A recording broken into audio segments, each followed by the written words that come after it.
Secretaría de Educación Pública, Gobierno de la República.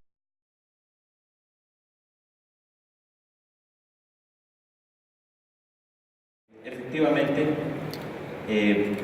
hoy en México estamos viviendo una de las transformaciones más profundas en materia educativa. Y tiene que ver precisamente con las discusiones que hoy aquí se están teniendo. Hoy sabemos que como nunca el mundo está cambiando de manera muy acelerada, que estamos en medio de una cuarta, como se ha dicho, de una cuarta revolución industrial, en donde el cambio y la velocidad con la que cambia la tecnología tiene un impacto gigantesco en los mercados laborales. En plena digitalización estamos viendo crecer los fenómenos de la inteligencia artificial, de la robotización y de la mecanización. Sé que es parte de lo que aquí han estado discutiendo, pero y lo sabemos, en los próximos 10 años muchos de los empleos que hoy existen dejarán de existir porque podrán ser sustituidos por procesos de mecanización. Sin embargo, va a haber otras oportunidades. Seguramente se avanzará o se abordará aquí, pero hay o vamos a tener cada vez mayor demanda de análisis de datos, de lo que se conoce como Big Data. Eso va a requerir gente que sepa programar, pero que también sepa estadística, que sepa y tenga la capacidad de analizar. Es decir, al final del día, el tipo de sistema educativo que tenemos que crear para el siglo XXI es uno donde el énfasis está en el pensamiento crítico. Hoy lo que necesitamos es formar niños y jóvenes que tengan la capacidad de aprender a lo largo de la vida, que tengan la capacidad de poder resolver problemas complejos, que tengan la capacidad de razonar y de pensar por sí mismos, de jóvenes que puedan plantear hipótesis, jóvenes que tengan además una educación integral, que puedan utilizar las herramientas del razonamiento matemático, pero que también conozcan principios filosóficos, que puedan entender los principios de la ciencia, pero que también conozcan la historia. Que además la educación no sea solamente sobre conocimientos formales, que son muy importantes, sino sobre lo que hoy conocemos como habilidades socioemocionales, que son tan importantes a lo largo de la vida. Saber autocontener las emociones, saber relacionarse con los demás, saber interactuar, trabajar en equipo, estar seguros de sí mismos, saber hablar en público. Por supuesto también hablar otros idiomas. De manera central el inglés es el idioma que más se habla en el mundo, es el idioma donde se hace la mayor parte de la ciencia, de los negocios, de la tecnología, pero cualquier otro. Ese es el tipo de educación que se requiere desde los niveles más básicos. El tipo de educación pensada para cuando el mundo era una sociedad industrial está totalmente rebasado. Y lo que hoy necesitamos es ese cambio educativo, y es precisamente de lo que se ha tratado en México, la reforma educativa y el nuevo modelo educativo. Así es que, pues, un gusto poder estar aquí y acompañarnos en esta discusión. Yo creo que esa es esta pregunta es en gran medida la clave del reto que estamos viviendo. Digamos, la historia de la humanidad, el motor de la historia ha sido la innovación y el cambio tecnológico.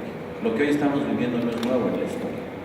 Lo que sí es nuevo es que nunca se había vivido un cambio de tal profundidad y de tal velocidad.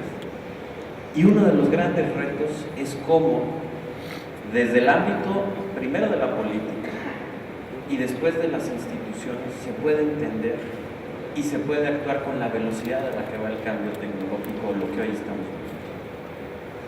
Muchas de las reacciones lo estamos viendo y se puede entender, pero frente a algunos de los síntomas de este cambio tecnológico, las reacciones han sido, por decirlo de alguna manera, reacciones populistas, que piensan que la economía de la posguerra de una sociedad industrial se pueden regresar, y que la manera de enfrentar el cambio tecnológico es queriendo proteger industrias y empleos que por la propia lógica del cambio tecnológico se están modificando.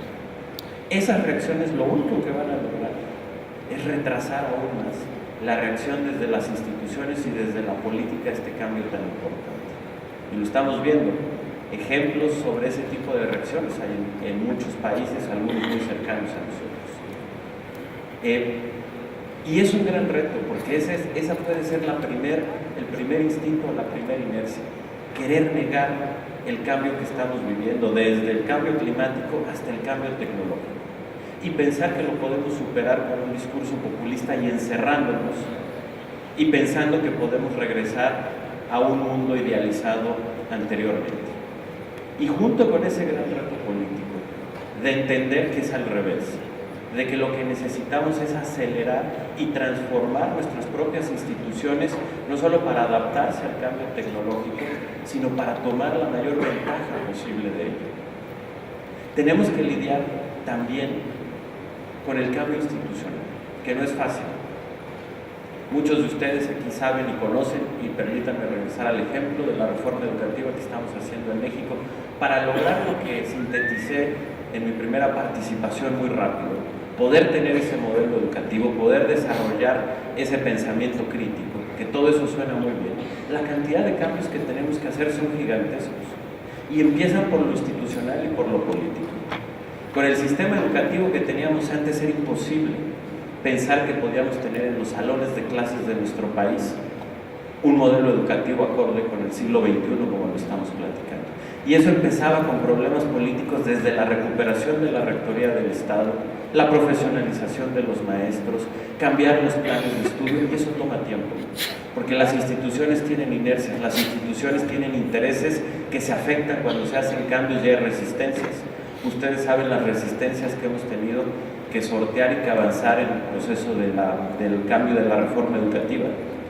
Así es que creo que esta pregunta de un cambio de mentalidad, que en gran medida se va a dar a través de la educación, pero parte primero por tener una sensibilidad desde la política y desde las instituciones del cambio tan enorme y gigantesco que estamos enfrentando en el mundo y cómo lo tenemos que hacer y lo tenemos que enfrentar. De otra manera, la reacción va a ser una reacción de querernos esconder, retardataria, que lo único que va a hacer es retrasar o complicar aún más cómo nos tenemos que adaptar y cómo todos estos temas ya mucho más puntuales de quiénes tienen las mejores aptitudes para los trabajos, cómo se van a contratar, qué es lo que realmente están haciendo las empresas para adaptarse a ese mundo cambiante. Así es que ese cambio de mentalidad que empieza en lo político y en las instituciones creo que es el gran reto, no solo de México, de todos los países en el siglo XXI, los países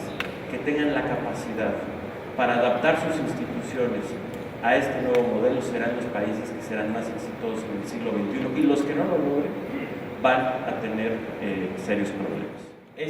La reforma que hemos hecho, el nuevo modelo educativo, es un modelo mucho más flexible, no solo para las escuelas privadas, sino particularmente también para las escuelas públicas. Parte del propio modelo es romper con una escuela en México muy rígida, muy centralizada, muy burocratizada, muy politizada, y parte del nuevo modelo es romper con ello y permitir que haya una mayor autonomía de gestión en las escuelas para que pueda suceder lo que aquí se está diciendo. Por supuesto que bajo ciertos parámetros y ciertas guías. Al final del día, no hay una receta única. Se tienen experiencias como esta en Estados Unidos de los charter schools que han funcionado bien. En algunas escuelas funciona muy bien, otras no necesariamente funcionan tan bien, depende de quiénes son los que están involucrados en esa escuela. Tenemos otros sistemas educativos totalmente públicos como Finlandia o Corea del Sur que funcionan también muy bien, o Vietnam, que es ahorita uno de los ejemplos más sobresalientes. Aquí lo que importa, más allá de cuál sea la estrategia que se tiene que adaptar, pues dependiendo de muchos contextos de cada país, es tener claro qué es lo que se tiene que hacer. Y creo que el primer paso, y esto suena fácil, pero créanme que no necesariamente en todo el mundo lo están entendiendo, es qué es lo que se necesita para formar jóvenes y niños en el siglo XXI. Cómo se desarrolla y cómo se forma esto que suena tan fácil, que es decir, un pensamiento crítico, una educación integral, el desarrollo de habilidades socioemocionales. Eso se tiene que tener muy claro porque va a costar mucho trabajo. Y al final del día, independientemente de cuál sea el modelo, que requiere sin lugar a dudas una educación hacia un modelo mucho más flexible, el centro son las maestras y los maestros.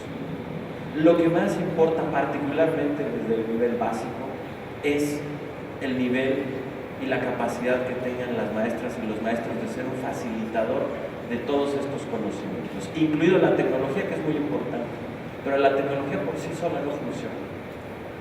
Un niño necesita un maestro que es un facilitador que le permita desarrollar esas habilidades tan complejas y ese pensamiento crítico y que pueda entender desde los razonamientos básicos de las matemáticas hasta conceptos de filosofía y que pueda desarrollar esas habilidades socioemocionales.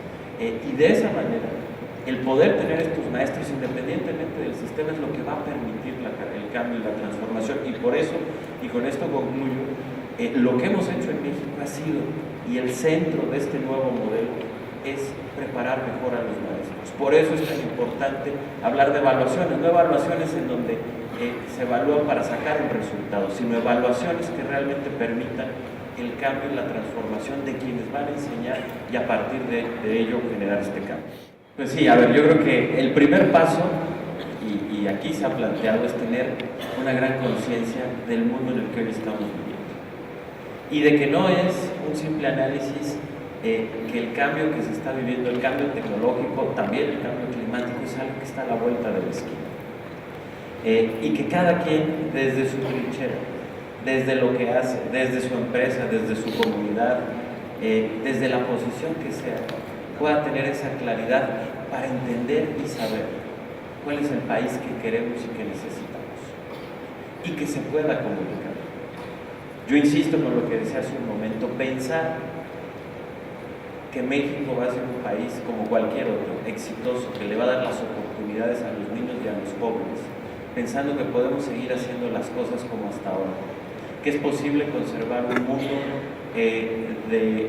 con una visión de una sociedad industrial y no de una sociedad del conocimiento, de que es posible mantener un sistema educativo como el que era antes, que es posible pensar, por ejemplo, algo muchos de ustedes estarán de acuerdo, que se puede tener una educación sin conocer otro idioma, particularmente el inglés. Si creemos que el mundo en México puede seguir funcionando así, vamos a tener una gran decepción.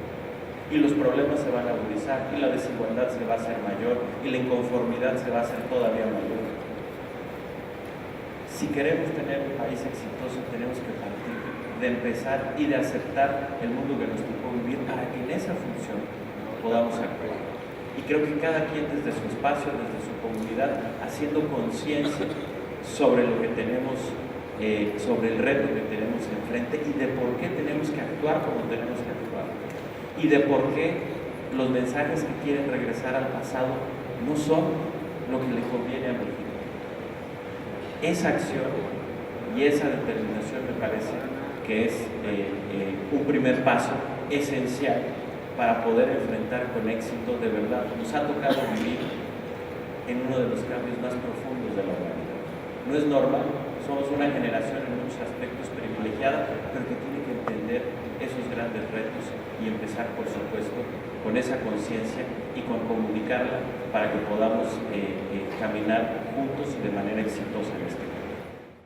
Secretaría de Educación Pública, Gobierno de la República.